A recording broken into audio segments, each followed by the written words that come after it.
Hello, loves. Welcome to episode 5 of the Thriving on Etsy series.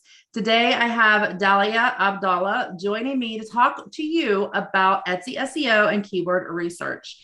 Dalia is a seven-figure maker with shops on Etsy, Amazon, and her own website, but she's also a handmade business coach mentoring makers like you. Dalia, thank you so much for joining me today. Before we jump in, can you tell the listeners a little bit about your journey as a maker and as a coach? What a journey. Thanks for having me. I really appreciate it. I started back officially, like opened my Etsy shop December 31st. So I was home on New Year's Eve and in 2010. And I just started with a few items. I asked my husband, what do you think? I don't know how I even found Etsy. And he's like, yeah, sure, go for it. So I started then, and it's almost been 10 years this year. I started, had no clue what I was doing. I just thought it was really cool that people would want my stuff with them. And after several years, I started to realize what SEO is and how important it was, Mhm. dedicated myself to learning it. And I think there was literally a moment in time where a light switch turned on, literal. And I realized I know exactly what I'm doing with SEO. I know exactly how to get to the top of search. Um, and I decided I want to teach people as well. So kind of started the coaching started with, hey guys, like people, whoever would listen, I know how to help you to the top of search. So I literally just taught a whole bunch of people, right, for free. I was like, Mhm. hey, let me just show you. The response was overwhelming.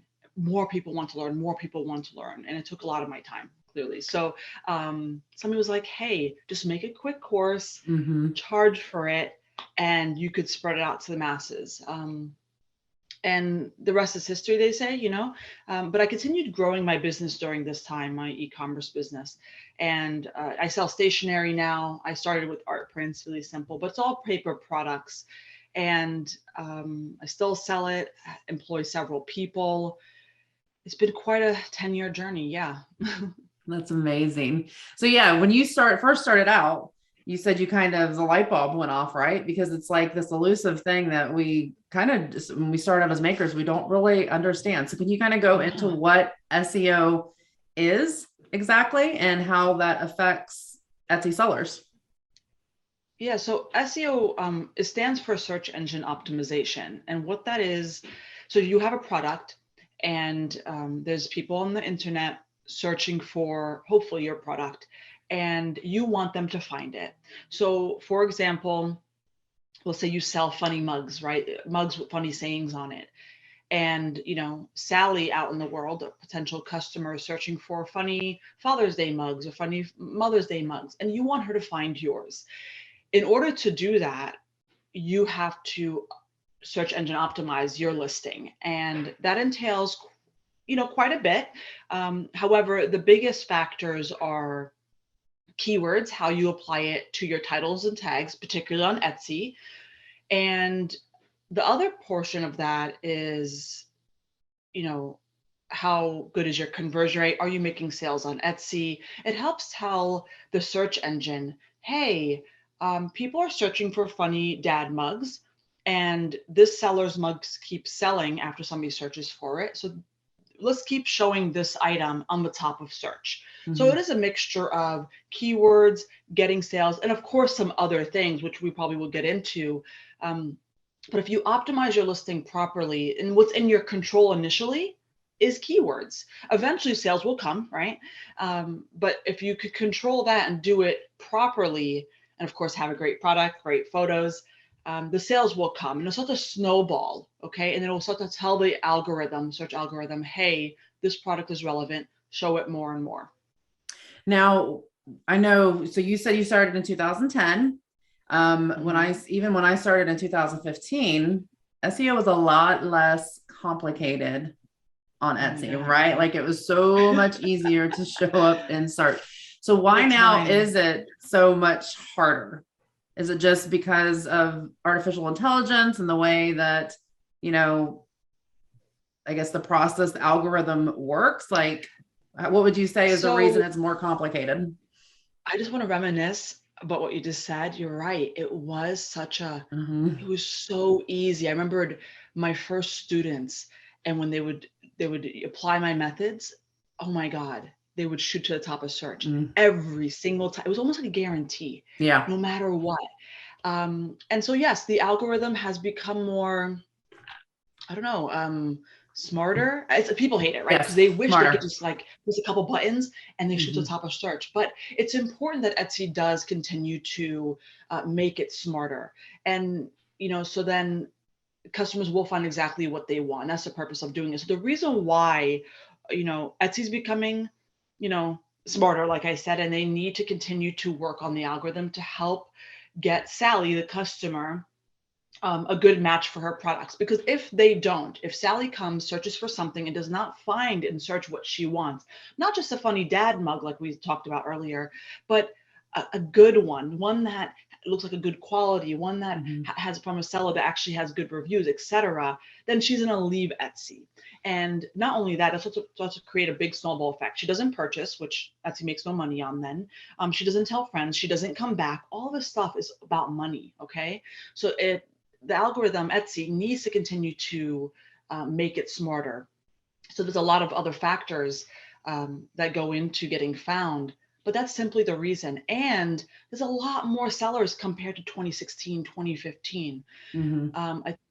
I really want to say they started to become smarter about the algorithm and really dedicate more time into perfecting it, quote, quote, perfecting it around the 2016-ish time. We start to notice changes and changes and changes. But there's Well, a lot that's more when sellers on the they, platform. yeah, that's when they acquired Blackbird Technologies, their Mhm. artificial intelligence. So for those of you that don't realize that artificial intelligence is all about machine learning. So getting them, I only know the side of it when it comes to image recognition. So how it affects that first thumbnail image, as far as Mhm. like you put in the certain keywords and it's going to scan that image to see if that actual, what it's showing in the image is relevant to the keywords. Yeah. So when you say Etsy's algorithm, what does that exactly mean? What does that exactly mean? I wouldn't for your listeners, I wouldn't get bogged down in the exact meaning, but what you need to know is that when you're listing your product, this algorithm helps index your listing and show it at the most appropriate times. You want to get found when a customer searches for a product like yours. And it helps the algorithm helps kind of sort it. So let's say Sally's searching for the funny dad mug, and so is John, and so is, Sarah. But they're kind of they have different buying behaviors, right? Because everybody is Mm-hmm. different. They live in different cities. They might have searched something a little bit different, and they want to be able to show the customer a good match because it will help increase the likelihood of them purchasing. Again, more money for Etsy, but more money for you. It's important that your listeners understand that you're like, because they might be like, no, Dalia, let Etsy show my listing to everyone that searches something remotely close to mine. You don't want that, because Yeah. the more potential impressions, which is not views. Views is when you click on a listing and it registers as a view. An impression is customer sees it in search but doesn't click.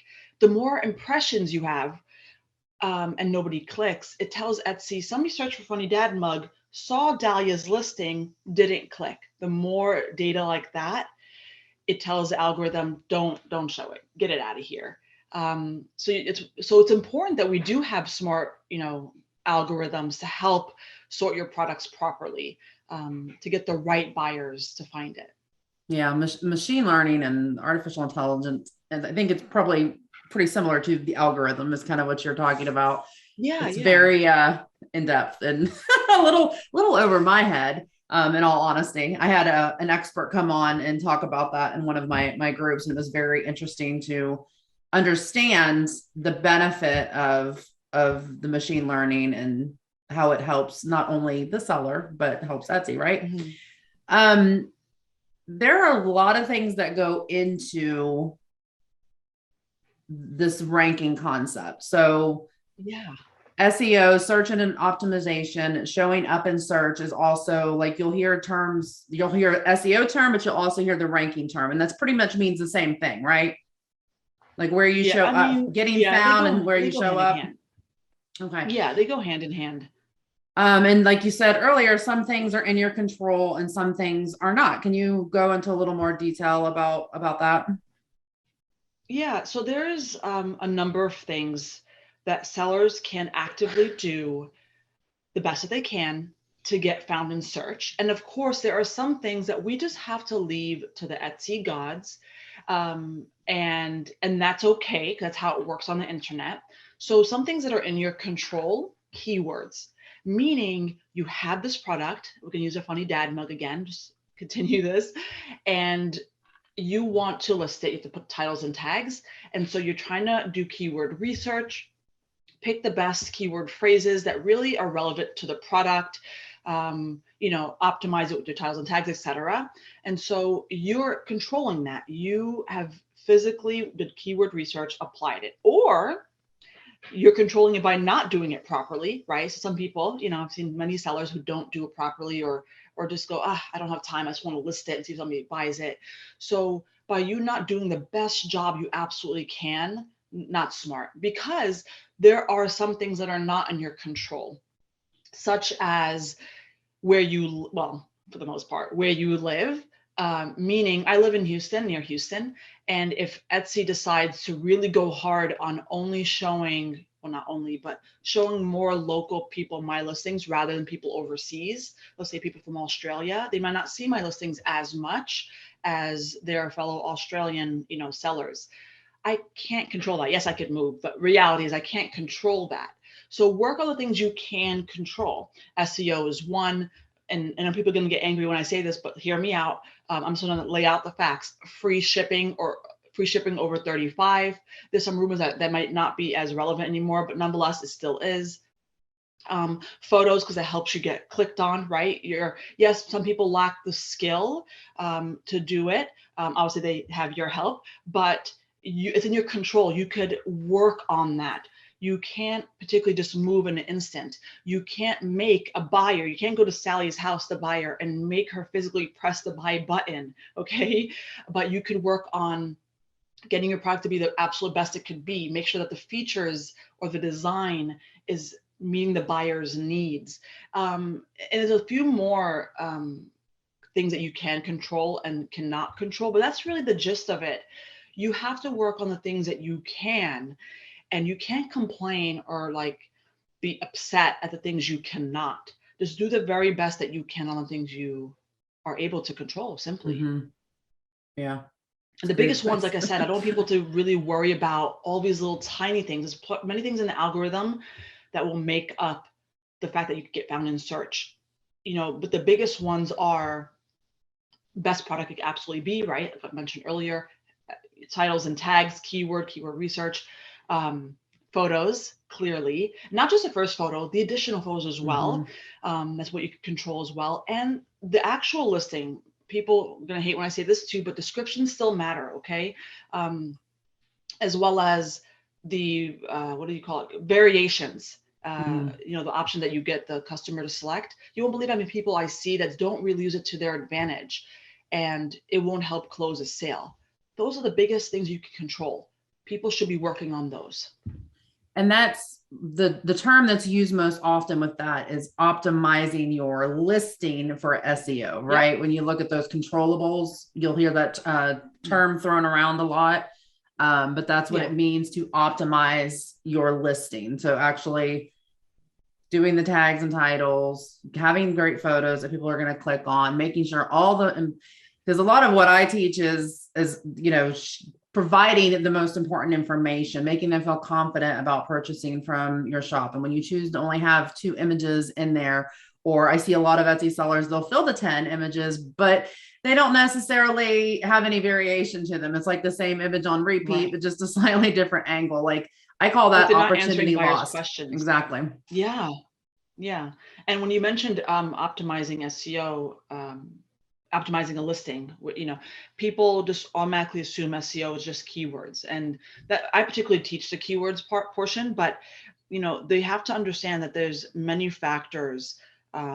There's plenty of people who have great titles and tags who are not making sales. Why is that? Because you didn't consider all the other pieces. Mm-hmm. And people are smart. They know this, but we're kind of biased. We're the seller. We're just like keywords, right? Mm-hmm. And you forget people need a product that they actually need, fills their needs. They want to, you're in search with other sellers selling, let's be honest, similar items to you. Okay. Mm-hmm. Very similar, sometimes too similar. And you're not standing out with your photos, and you're not answering questions with additional photos, and you're not offering drop downs to help you change the ink color to this, or pretty much the best match to your buyer's needs. For me, I sell stationery, it's ink and envelope color. Okay. And quantity, I offer as a drop down.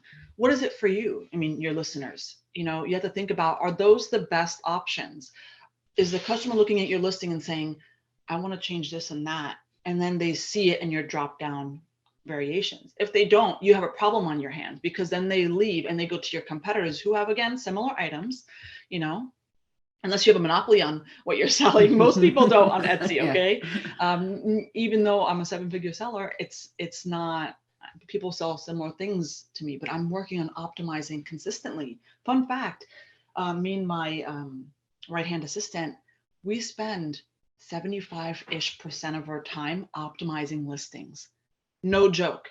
Everything that we just talked about are all of our controllables. It's intense. That's to make crazy. It really work for you, And that's a part of it too, is actually being active, right? Like that's a thing still. Like Etsy likes sellers that are continuously updating, being active. Yeah, I mean, I know people don't like that because they're, but they want to see new items being added. Obviously active in terms of they want to see that you're selling your items, right? We talked about that earlier. I don't know if they, I've never done testing on this, but I don't know if they particularly track me updating my listings per se. It's different than maybe potentially renewing my listing, which there is data that proves that still boosts you up, along with making a new listing, completely new listing, whether you copy a previous listing or starting from scratch. That does help you boost. They want to see some of that. They want to see that you're providing new items, keeping things fresh, because what happens, again, these back to Etsy making money. They want Etsy customers to come back. If we never, all of us sellers never added anything new starting from today going forward, okay, it's gonna be stale, right? They're not gonna keep coming back. They're gonna see the same things over and over again, and they're out. Etsy will die. So it just makes sense. That's also part of the algorithm. Mm-hmm. Now, what do you think is, like, if you could pick one thing that would help your SEO thrive on Etsy? Because I want to make clear that we are specifically talking about Etsy, because SEO for Google or Amazon is going to be completely different, correct? It's different. Yeah, absolutely. So for Etsy specifically, if you could pick one thing that was kind of the most important element to it all, what would you say that would be? Oh, you're making me narrow down to one. Okay. I would say. I know your answer. No. Yeah. Do you? Yeah. What is it? I would say it's keywords, because if you can't show up in search, but I want to get. Absolutely. But I want to get a little bit more specific on that, because I'm like, of course people expect that answer, but what is it specifically about? It's keyword research. And here's why I say that. I talk with a lot of sellers. I coach a lot of sellers. And so I'm answering this question based on what I see done wrong, quote unquote, wrong often, because that tells me people are not taking it as seriously. So when I say keyword research, again, we have this funny dad mug, and Dalia's selling it. And if I don't do keyword research properly, I won't find a huge depth of keyword phrases that will best fit it. And yes, you'll probably find plenty for funny dad mugs, okay? But you're really trying your best to mix it up between high volume search items as well as high demand. And you can use tools like, I personally use Marmalade, but you can use tools like Marmalade and eRank to help you narrow that down. But when you're doing keyword research, you have then a plethora of keyword phrases to choose from. Yes, you can't use all of them, especially in one listing. If you have several funny dad mugs, great. You can use a mixture of them. But when you do keyword research properly, it allows you to find also low-hanging fruit, they say. If you're new to SEO and keyword research, what that means is keyword phrases that are not being used as much, but have a decent search demand. That way, your funny dad mug that you just listed today can have an easier chance of getting found and purchased, okay? Because the search results, there's not many people competing for that phrase. And that will help boost you, because remember, Etsy loves sales. It'll help boost you in the algorithm to what? To even the more, high competing phrases. That's why if you search for me in the most general phrase, personalized stationery, you'll find me everywhere. Okay. Because it started with low hanging fruit. Okay. So keyword research, I would say, is the most important, along with keywords in general, how you apply it, etc. But start with that and do it right. If you're exhausted and hate life after you finish keyword research, you're probably doing it right. Yeah, exactly. All the spreadsheets and spreadsheets. For success. Yes. If you set these up for success, then you've set the great foundation for it. Guess what? I'm sitting here on this interview with you, right? And my items are selling consistently, literally as we're speaking. I'll show you guys. It's because I set up for success properly the first way.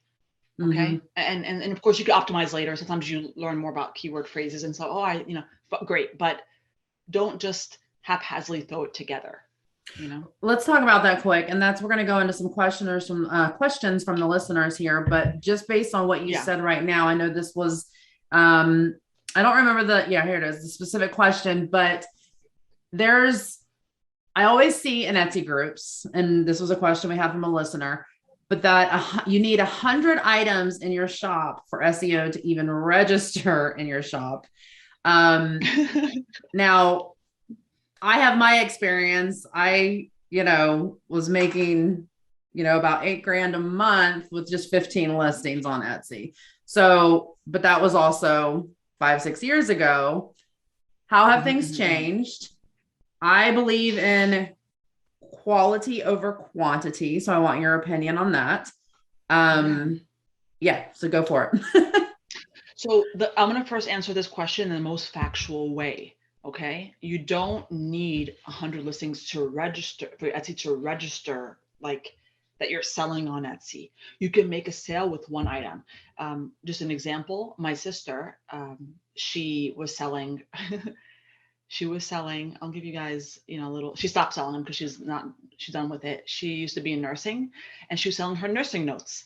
Okay. It's a very big deal. So for those listeners out there, if you have like medical school and stuff, if you do something really intense, sell your notes. There's a huge demand on it for Etsy. Nonetheless, she had 2 listings. She was killing it. And then she stopped doing nursing and then that was that, right? So she made a nice chunk of change. So to answer that question in the most simple sense, no, you don't need it. But here's why that's a rumor. Okay. Yes, it was much easier back in the day when we were selling in 2015, 2016, because there was not much competition. Maybe you did SEO great. Maybe you had great listings. There's a couple of factors that may have led to that success.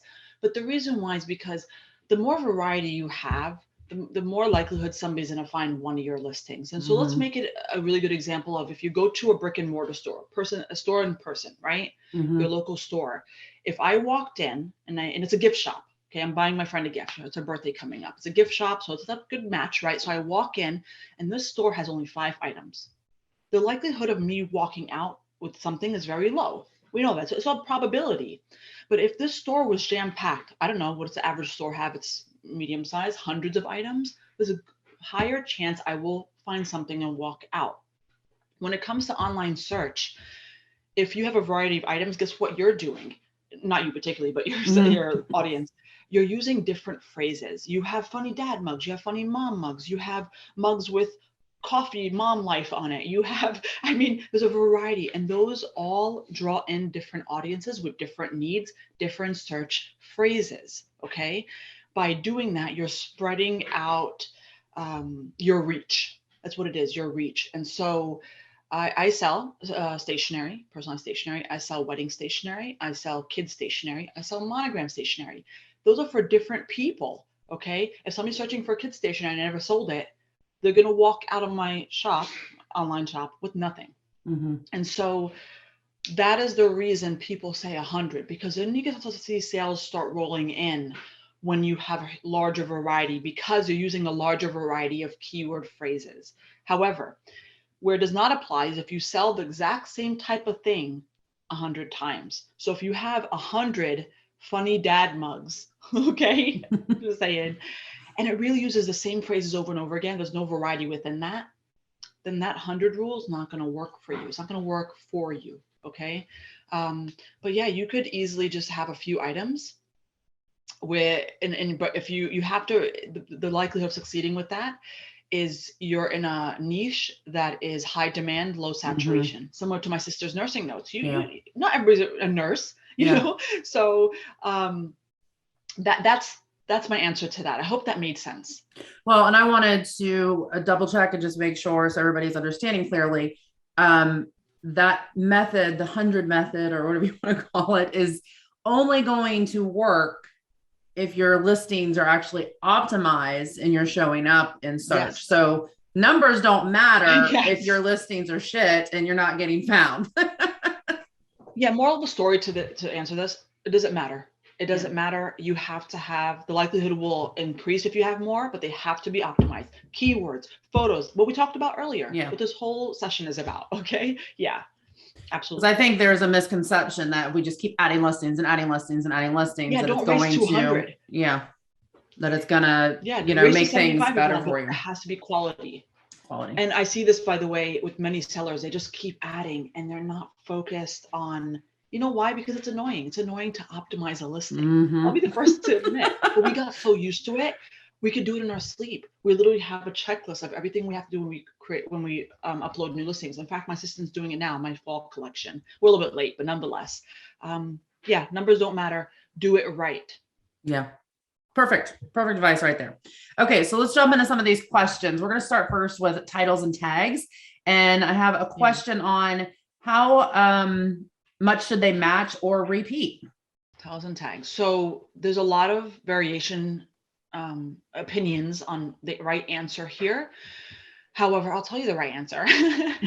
So when you should match them, titles and tags. But people are like, but Dalia, Etsy says not to match them, provide variety. Yes, that's also true. You might say that's confusing.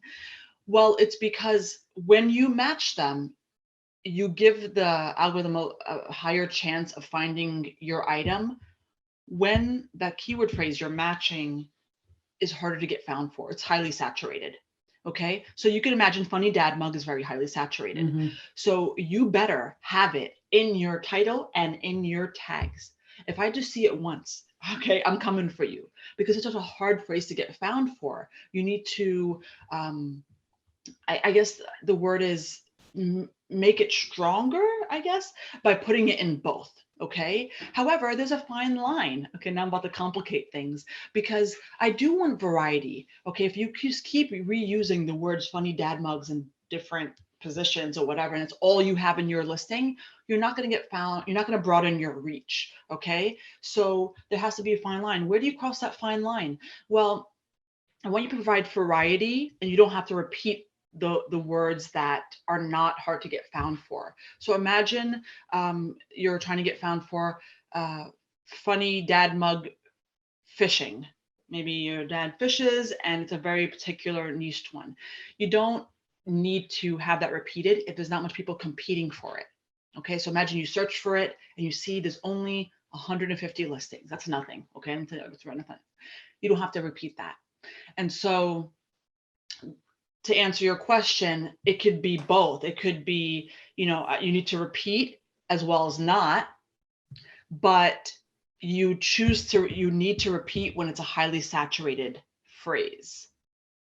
Okay, so when it's highly saturated, repeating helps the actual keyword phrase carry more weight in your ranking. Yes. Okay. Along with other things, of course, make it sell, have a great product, right? It's not just an all be all just keywords. We'll make it clear. Yes.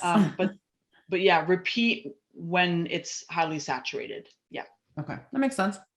In regards to titles, I think there's kind of this discrepancy in regards to, are we doing short or are we doing long? And oh goodness. Yeah, I think that I've read the handbook and I feel like it just gets like Etsy has a very specific point behind the short phrases or short title, as they put it. And so I want your opinion on that, because I just feel like it's taken out of context.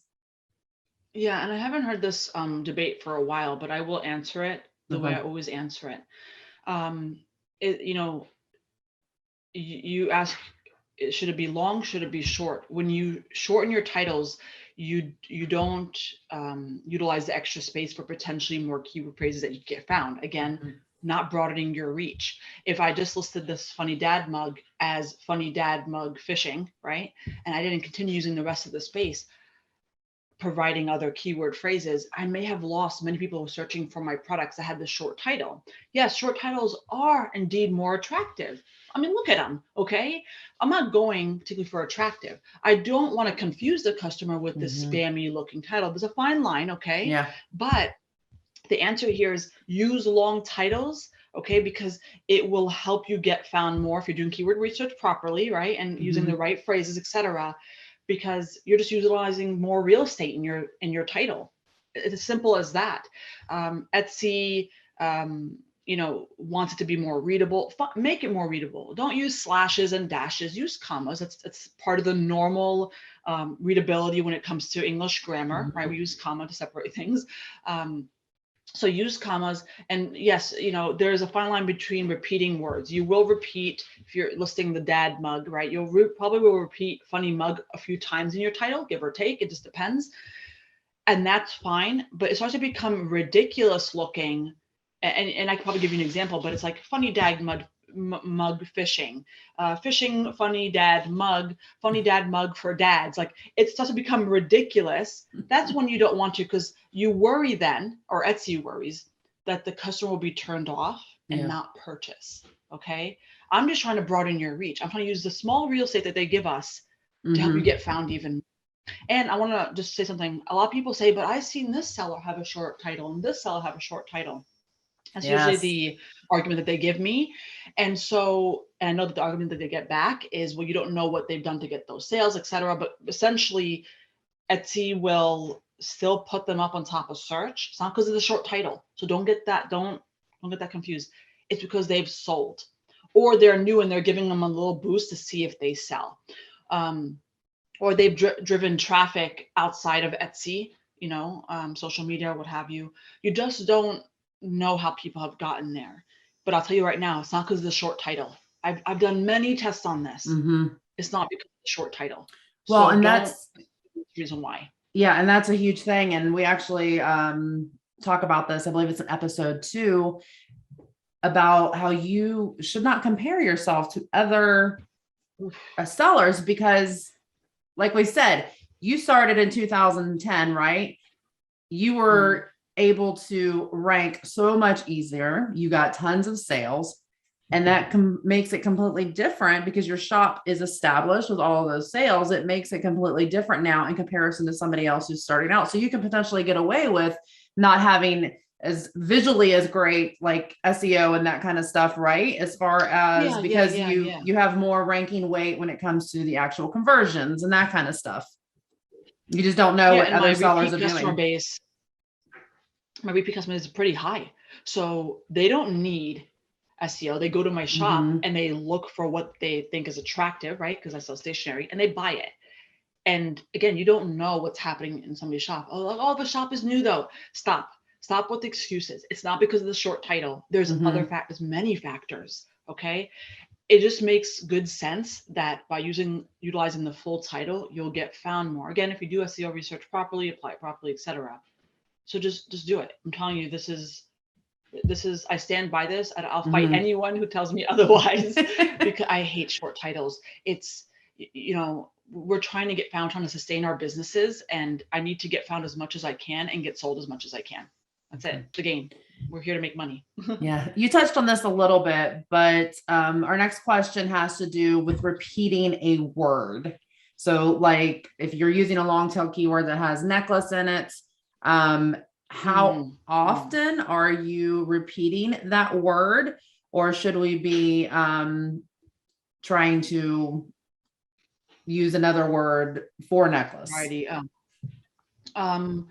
So I wouldn't focus too much on, did I repeat this word too much, etc. I would focus, so that's the answer to that. I would focus on, is this the right keyword phrase that's relevant to my item? And bonus, is it highly searched, low demand? You're gonna find not low demand, low saturation. You're gonna find many instances, keyword phrases that we're trying to use has very high saturation, right? Because Etsy's been around for a while. Many sellers are on the platform. So it's going to be hard to find that golden nugget, but nonetheless, things that are highly searched for. And again, relevant to your product. And so I don't care about reutilizing those words. The reason why Etsy, and Etsy has said it, by the way, not to repeat words too often. They don't want to look spammy, but more importantly, they want you to mix it up to get a chance to get found for other phrases. Because Etsy's algorithm, the search algorithm, can actually mix and match words and help you get found for different things. Great. Yes, I would like you to provide some variety if you can, but the most important thing is relevancy to your listing. Because when that one person lands on your listing, you want them to buy. The average conversion rate on Etsy is 1 to 3%, sometimes a little bit higher, it depends. But imagine Sally came to your shop. She's one person. Why did she leave? It could be many reasons, but it should not be because what she searched for was not matching what your product is. So don't worry about too much about repeating the word necklace, or in that example, or what have you. Worry about the keyword phrase, is it relevant? And worry about, is it a highly searched for keyword phrase? If not, nobody's going to be finding your listing. If 5 people in the world are searching for your product, good chance they're not going to find you. Okay. In terms of jewelry, many people are searching for it. And of course, it's a highly saturated market, but which is actually the next question. Of the phrase. Oh, tell me, what's the next question? The next question is, how is the best way, or what is the best way to get found in a saturated market such as jewelry? The best way is, let me think this through.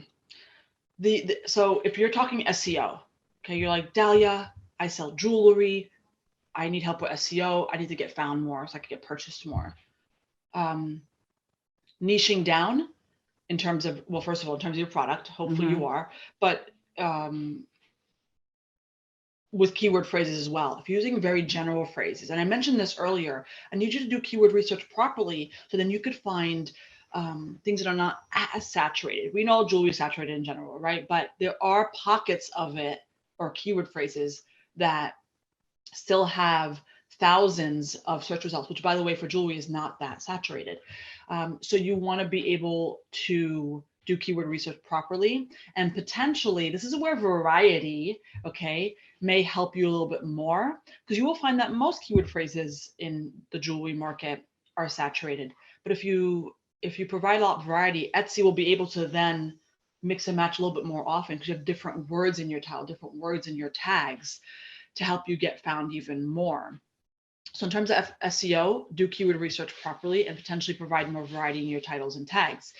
However, I mentioned this when I first started answering the question, I hope you niche down in your jewelry, shop, because if you're selling, let's say if you're just selling sterling silver jewelry, right? Pretty sterling, okay, great, but everybody's selling that. But what if you niche down to, an example is like memorial, is that what they call it? Like sterling silver jewelry, things that for people that pass away, a lot of people, it's a big market and stuff.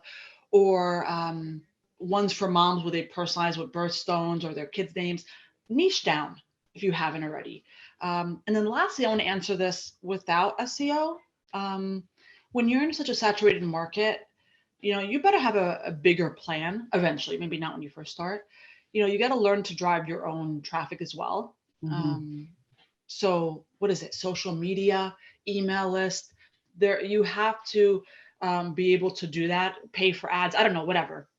There's multiple ways you could do it, because, it may be very hard to last unless you have a very particular product that a lot of people don't have, So outside of SEO, learn the craft of social media. I don't particularly use social media, by the way. I built this without social. I just don't have time. Yeah. But you're gonna have to make time when you're in such a saturated market. And I'll add too, just for my expertise, images when you're in a saturated market, and especially with jewelry, because a lifestyle images will definitely set you apart in the jewelry industry for sure. Yeah, absolutely. Okay, next question has to do with tracking your keyword stats on Etsy. And is that something that you should be doing? If so, like how long are you testing them to see if they work? I think I know your answer to this because it all goes back to doing that keyword research to begin with. Right? Well, you assuming like most sellers, you did the best that you can, give or take. You know, who knows? You think you did the best you can, right? Yeah. Maybe you don't know.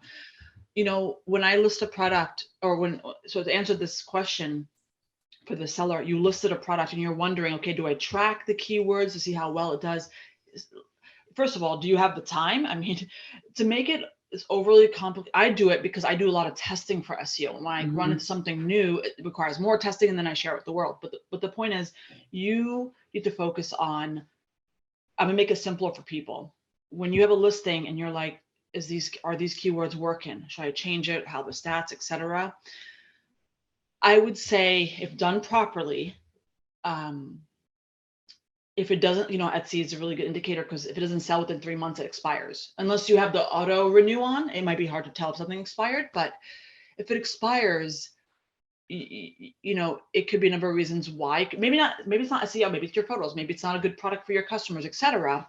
But if you really do believe it's the SEO, that's about the time you should judge it up. Because you might say, Dalia, wait 3 months. Sure. Sometimes it does take a little bit for something to catch on. And I think a 3-month time is actually a good amount of time. And I say this because, again, who has the time to really track stats like that? I have a team working with me, so I have the time, not really, but you shouldn't. You should, the 3 months, do the best that you can. If the listing expires in 3 months, yes, relook at the stats and see what happened. If you see that people were viewing your item with those keyword phrases, but clearly they didn't purchase because it expired, was it relevant enough? Or does your product suck? Did your photos suck? I'll be honest, sometimes some of my products do suck. I don't think so when I first design it. Yeah. And, not in the most black and white fashion does it suck, but it doesn't meet the customer's needs. It doesn't. And sometimes it could be hard to put ourselves in the customer's, what's that phrase? I don't know. But customer shoes. There you go. So I would say, don't worry about tracking. Focus on, if it doesn't sell, think about all the reasons why it didn't sell. Yes, SEO could be one. Look at the stats then. Okay. So I have a question then in regards to, and this could just be not relevant in the fact that, my shop's been on vacation mode for a few years now. But back when I was selling, started in 2015, I would choose my keywords, which I think at the time, I'm trying to remember, I think maybe Marmalade was around, but E-Rank was not yet. So I had played with Marmalade a little bit. Did the best I could as far as what I knew with keyword research, but I would check, I think on a 30-day basis, basically, to see how many views the keyword phrases were bringing in. And if some of them weren't bringing in any views at all, I would kind of work to replace them. And then gradually I would get, more keywords and more phrases that were bringing me more views and all of that. Is that, would you feel like that would be like an accurate thing to do? Or again, if I would have done my keyword research properly from the beginning, I should have probably been bringing in a lot of views with all of my phrases. I mean, if you have the time, because in your situation you just mentioned, you're like, I didn't wait the 3 months, I did it sooner, fine. Then I think that's a really great way to approach it. 30 days is an ideal time frame to see. Does it warrant change at that time? Maybe, maybe not. I'll be honest, because sometimes it does take a while for the algorithm to catch on. Not every successful product catches on fire in a good way when it's first listed. So I'll point that out. And so during high volume times, such as Mother's Day, Father's Day, back to school, Christmas, etc., you know, sometimes when you list a product in particular for that time frame, yes, it will shoot up when you first list it. But for your approach, I think it's a decent one. Again, if you have time, people that have time will be, you know, newer sellers, and that's fine. I'm not going to hate on it. I think you have plenty of other things to work on, but it's great to look at the stats and see which ones have not caught on, delete it and edit it. However, and I don't want to overcomplicate things, but when you're deleting and editing, you may be adjusting a different phrase that it was getting found for. So if you were getting found for one, by deleting another, it may have helped make that more relevant, and you may end up not being found for that other phrase as much. Okay. So, you know, that's why I don't want people to, you know, mess with it. Particularly, I think it's important to look at stats. So if a month passes by and you got some views, great. I think what's more important to focus on is how many views did I get? And it's not about the numbers game. It's really about, because in general, 1 to 3% conversion means if you have 100 views, you should get 1 to 3 sales, give or take, right? Mm-hmm. If you have not made a sale, but 100 people viewed it, yes, look at your keywords. Are they relevant? If you feel that they're relevant, get feedback from other sellers if you wish, but they're relevant. What within the listing, when those 100 people went to it, said, this is not for me? Why did they say that? We could start shooting off right now, for example. Why did they decide to leave? And sometimes it's really about, and of course this relates to you, photos. Maybe it didn't evoke emotion. Like, you know, you ever buy something and it was so freaking cute and you're like, oh my God, I have to have that. You know, it happens a lot with kid stuff that I buy, right? Mm-hmm. It evokes emotions. Sometimes the purchase is not necessarily one that I have to really think through. When I buy something like electronic, I have to make sure it has certain features, etc. People buy my stationery, they have to make sure that the cardstock is thick, they have the colors, etc. But sometimes it could be the photos. It could be a number of things, but I think your approach is good, but make sure that people also focus on the optimizing of the listing as well. Don't just change SEO. What could be changed in the listing? Okay. And you had mentioned photos, and our next question is actually, what is the first photo that you should post in your listing? So the thumbnail image. What's your opinion on that? Oh, you're asking me? Okay. I'm like, should I be asking you? Okay. Well, so this is what I tell people. Oh, and this is how I would treat it for myself, because I'm a seller.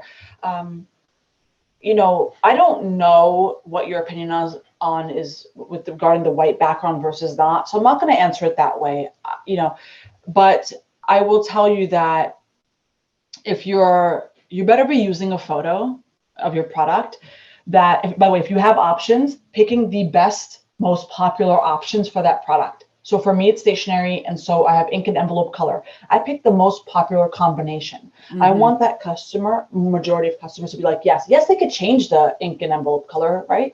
But they don't think like that when they first click on it. They're like, oh, that's pretty, right? So again, it's evoking emotion. I want to make sure that the basics are in there. Good lighting, attractive photo. You know, one of my first photos of stationery was on my carpet. I don't have carpet anymore, but my carpet. So it has to be professional. It has to evoke emotion. It has to be the best variation of your product. Again, if you offer options. Yeah. And I mean, that's the way I would answer it. What you got? So for me, yes, I feel like Etsy is very, very different from, you know, say Google SEO purposes. Even Amazon now, Amazon requires the photo on a pure white background. Pure white is the industry standard in general, especially for commercial products. However, Etsy is a little different. Now, the reason that I kind of, and I get some, I think flack would be the right word for this, but Etsy's artificial intelligence has the ability to do image recognition, which again, we talked about, like if somebody searches for, you know, funny dad mug, they can scan that image to see if there's an actual mug in it. Well, the easiest way for them to actually physically scan that image is for it to be on a white background, because it can easily decipher between, it can move through that white and leave the product by itself. So when you're looking at, optimizing your images for SEO purposes, whether it's Google, Etsy, Amazon, however that looks, it all comes down to, again, relevancy, like we talked about, making sure whatever's being searched can be recognized inside of that image. Now, Etsy specifically states that the thumbnail image should be a studio shot, but their version of a studio shot is a neutral background that's bright. They don't specifically say on white, but they do mention that it's just the product, it's just what you're selling. And I have a little controversy just in general. It's like, for me, it's machine versus emotion, or robot versus human connection. Because I will tell you right now, any day of the week, a lifestyle image is going to convert more than a photo on white, right? Because you're evoking that emotion, you're creating connection, you're putting elements inside of that image that's going to attract a specific customer, right? But that's not the only thing we're dealing with here. We're starting as, artificial intelligence grows, machine learning continues to get smarter, all of that. They're going to eventually be able to depict between, machine versus that connection. And you're going to have to kind of either find a balance. And I don't think Etsy's there yet. I don't think Etsy's as far as long as Google, and not as far along as Amazon or any of that. So I think for now, people are fine kind of using whatever they'd like, especially since Handmade is more connective. It's more personal.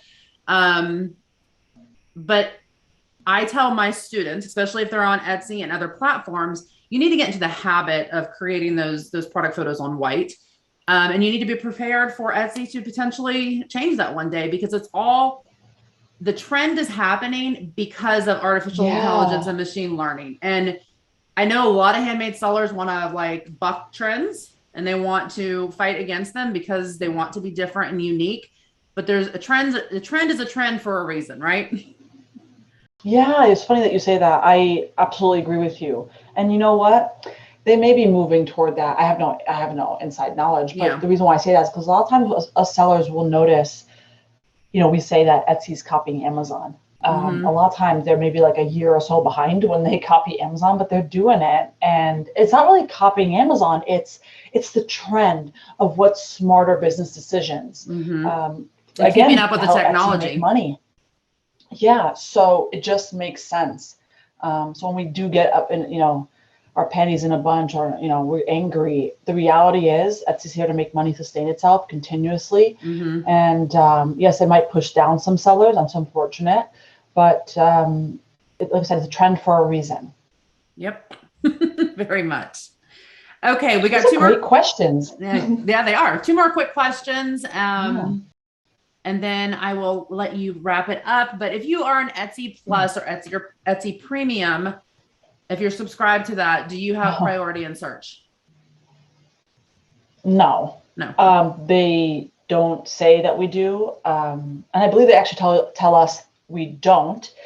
However, Etsy Plus and Premium, I'm going to say this, but this is my personal opinion. I remember when they launched it, it was great. They were like, hey, if you do this, you'll get also this money back for ads. So it almost made good sense to do it. You're like, oh, duh, I'm going to do it. I don't lose, certainly. And you get this really cool banner in your shop. I don't know what they gave you. And then they were like, oh, coming in 2019 or 2020, I don't know what year they told us, we're going to have more features. It's almost like it's been forgotten about. That's my professional opinion, or personal, because they haven't really made, and I don't personally have it, but they haven't really made any updates with it.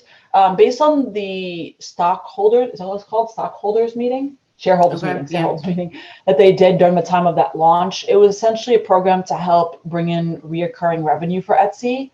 Like everything else is, right? You're trying to make money. And I think the focus was hey, how do we make sellers pay for something more? And again, it's business, so it's part of, it's fine. But it was just forgotten about. And I'm not really sure why.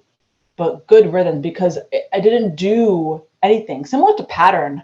If you're listening to this and you have a pattern shop, I don't even know why, but nonetheless, they didn't really improve it. It just kind of was like, we launched it, it's great, but the engineering team forgot about it. That's what I feel. Yeah. Nothing else has come of it. No benefits, nothing. So you don't personally use it yourself? I don't, and I've done research with other sellers who have. It took me quite a bit of time to gather this data, but from what I understand, it does not help you in search. So that's the answer to that. Yeah, it doesn't give you any kind of priority for subscribing. My only thought would be potentially some of the features may allow your shop to look a little more professional or optimize your shop a little bit more, visually speaking. Sure, but if you want to do that, sure, but you can also do some of that in Canva. Yeah, well, I mean, the way they let you set up your shop is a little bit different, but nothing like earth shattering. Yeah. So if you want to do it, sure, because you actually don't lose out. I think they give you ad credit for using it, but don't set your do it in 5 minutes, done, move on with your life. Don't even spend more time on it if you want to do it, but otherwise don't. Okay. And last question, how does vacation mode affect your ranking? So a lot of people will tell you, should I go on vacation? Will I lose ranking? And then you'll have people commenting saying, I went on vacation. I came back after a week, didn't lose ranking. I'm killing it in sales. And then you'll have some people saying, I left for whatever amount of time, a week, whatever. And now I'm dead, right? So you might say, what's the answer? It will depend. So when you go on vacation, you can no longer sell. Your items are not available for sale. And of course, we know that the algorithm likes sales. So you sell the funny dad mug amongst other sellers who sell funny dad mugs, and you decide to go on vacation. And so you used to sell, let's say, 5 a day of this item, let's just say.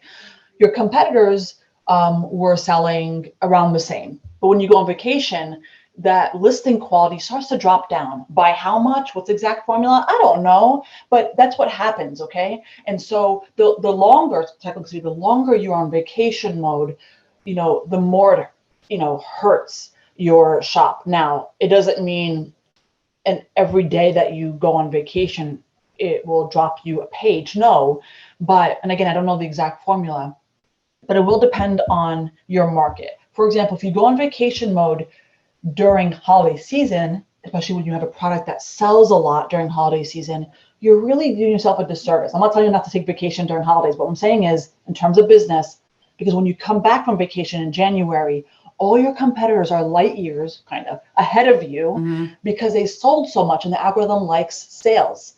Okay. You decide to disappear off the face of the earth during the highest converting time and a lot more sales. So, it depends on the market you're in, time of year, and how long you go. And really your competitors. Imagine for a moment, the funny dad mug example, during the time you went on vacation, for some reason, nobody's buying funny dad mugs, right? Nobody. Your competitors are at a standstill. So when you come back, nothing has changed, right? That's an extreme example. But when you come back, guess what? You'll probably be back where you started. It's all good.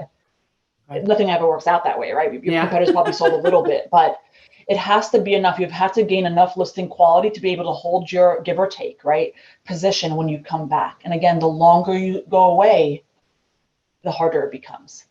Okay. You mentioned the listing quality score real quick. So I did have one more quick question for you. And this is actually a question that I have myself because I see so many people question it and talk about it, but let's talk about the listing quality score and how the clicking on the listing, right, and getting the views and not converting, all of that. Inside of the actual handbook, it talks specifically about Etsy search, right? So when I read that, I'm thinking, okay, this is potentially only affected by people that are searching in Etsy, find a listing, click on it, yada, yada. Is that the case? Or say I post my shop link into a group and I ask people to look at it and a bunch of people are going and obviously they're not buying, or say we do get a lot of clicks from offsite ads or social media. What actually affects that listing quality score when it comes to the conversion? So in terms of listing quality score, there's a few factors that will help it. And so it would be sales, the biggest one. It will be engagement with your listing. And some people say hearts. I don't know how much that really weighs, people favorite your listing, how much that really weighs into listing quality. It's sales, it's views to impressions or impressions to views. Pretty much when some people see you in search, how many people are actually clicking through so that your item is relevant. And then it's views to sales. And there might be a few more, but those are the biggest factors. There's some things that Etsy's mentioned regarding reviews. I know we don't control that. We can't force people to give us reviews. We can create a great customer service experience, a great product, packaging, all that stuff to make sure that we get great reviews, follow up with the customer, etc. So that also helps. Those are things that make up, the listing quality score. Did I answer that question? Well, that was a great answer in regards to the listing quality score, but my specific question is in regards to the actual conversion. So if they're giving you, if listing conversions give you a boost in search, like that helps your quality score to have a good conversion, is that conversion only based on Etsy search, or does that also pertain to social media coming in, or you post your link into another group and a bunch of people click on it? Based on how I read the manual, it specifically mentions Etsy search. So how your link being everywhere else, how does that affect your conversion? Yeah, so throughout this podcast, I was very sure in a lot of things. I told you, like, this is it. This is the answer, right?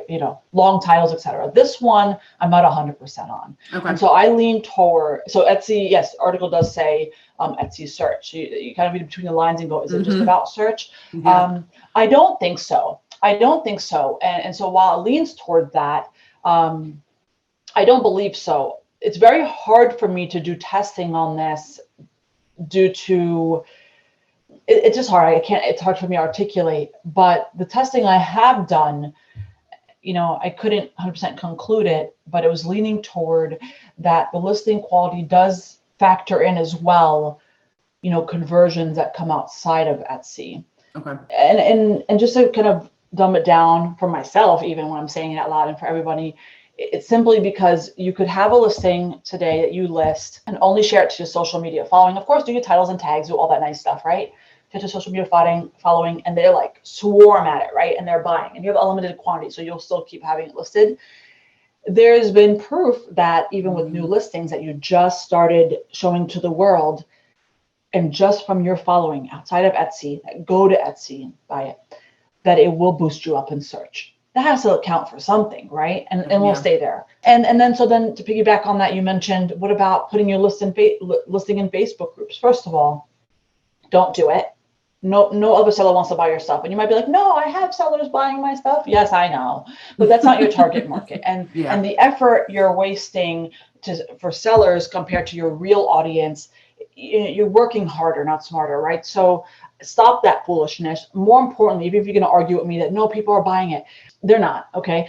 You'll see that the threads that say share your link Wednesday, whatever they're saying, you'll see many links. Nobody's commenting. Nobody's even clicking. Did you click on anybody's shop during that? Nobody's clicking. Okay. If for some reason you get people's eyes on it and they're clicking, you are lowering your conversion rate. The conversion rate, if you look at your views, you'll see it. If you go to your item, your funny dad mug that you just listed today, and you spammed it all over Facebook because your friends and family want to look at it, you'll see that it will start to lower your conversion rate when you start to get sales. And I do believe it does lower your listing quality, even if you don't believe me, even if you're like, I don't know, Dalia, right? No, but that was a good point right there. Guys. You have plenty to do. Yeah. Noticing the conversion rate going down is a good point. Like, to me, that would be enough data or enough evidence to show that it should be something that we shouldn't be doing.